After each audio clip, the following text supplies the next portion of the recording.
ডিএমকেদের স্বামী ভাষার পাটোয়ারি তার অস্তিত্ব রাখা যাবে না।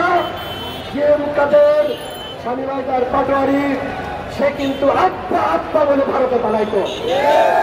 আমরা আইন নিজের হাতে তুলে নিই নাই, আমরা সরকারের দিকে তাকিয়েছি। সরকার এই অন্যায় এবং আমলার কি ধরনের ব্যবস্থা গ্রহণ করে। সর্বশেষ বলতে চাই, আমরা কিন্তু এই ঘটনায় আমরা পুরো সেনাবাহিনী এবং পুরো পুলিশ বাহিনীকে দোষারোপ করছি না।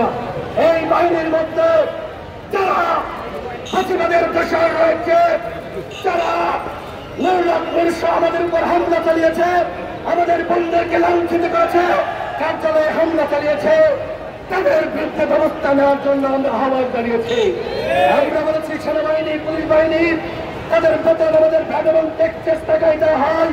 এই বাহিনী আমাদের বাহিনী, আমরা পুরো বাহিনীকে তবে এই বাহিনীর মধ্যে যারা ঘাটতি মেরে থাকা আওয়ামী দোষর রয়েছে তাদের বিরুদ্ধে ব্যবস্থা নেওয়ার আহ্বান জানিয়েছি সরকারকে। আমরা আজকে এই অবরোধ প্রত্যাহার করছি।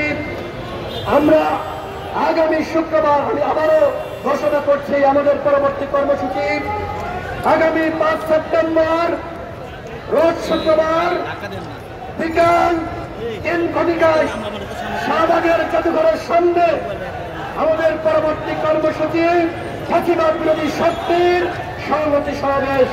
সেই সমাবেশে দলে দলে আপনাদেরকে উপস্থিত হওয়ার আহ্বান জানাচ্ছি। শুক্রবারের সমাবেশ বিকাল 3টার সমাবেশ, 5 সেপ্টেম্বরের সমাবেশে আপনারা দলে দলে যোগ দিন, সফল করুন।